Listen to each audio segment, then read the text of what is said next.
స్థానిక ఎన్నికలకు బ్రేక్.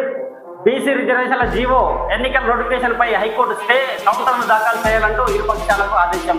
తదుపరి విచారణ 6 వారాలకు వాయిదా. స్థానిక సంస్థల ఎన్నికలపై కొనసాగుతున్న ఉత్కంఠకు హైకోర్టు తెచ్చింది. బీసీ రిజర్వేషన్ల జీవోను స్థానిక ఎన్నికల నోటిఫికేషన్ అమలును నిలిపివేస్తూ గురువారం మధ్యంతర ఉత్తర్వులు జారీ చేసింది. 4 వారాల్లో కౌంటర్ దాఖలు చేయాలని ప్రభుత్వానికి, ఆ తర్వాత 2 వారాల్లో రిప్లై కౌంటర్ దాఖలు చేయాలని పిటిషనర్లకు ఆదేశిస్తూ విచారణను 6 వారాలకు వాయిదా వేసింది. దీనిపై దాఖలైన అన్ని ఇంప్లీడ్ పిటిషన్లను అనుమతించింది. స్టేకు సంబంధించిన పూర్తి కారణాలతో సమగ్ర ఉత్తర్వులు ప్రతిని తర్వాత ఇస్తామని పేర్కొంది. స్థానిక సంస్థల ఎన్నికల్లో బీసీలకు 42% రిజర్వేషన్లు కల్పిస్తూ ప్రభుత్వం జారీ చేసిన జీవో 9 సెప్టెంబర్ 29 రాష్ట్ర ఎన్నికల సంఘం జారీ చేసిన ఎన్నికల షెడ్యూల్ నోటిఫికేషన్ను సవాలు చేస్తూ పలు పిటిషన్లు దాఖలయ్యాయి.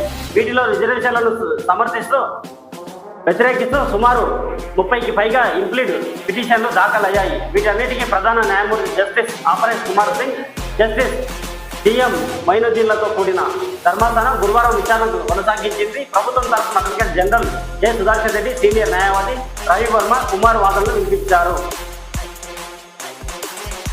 ఇంటింటి సర్వే మొదటిసారి ఏజీ బీసీలకు 42% రిజర్వేషన్లు కల్పిస్తూ రాష్ట్ర ప్రభుత్వం జీవో జారీ చేసింది. అంతకుముందు ఇటీవల సర్వే కులాల వారీగా శాస్త్రీయంగా సమగ్రంగా నిర్వహించింది. ఇలాంటి సర్వే చేయడం దేశంలోనే మొదటిసారి. ఇప్పుడు కేంద్రం కూడా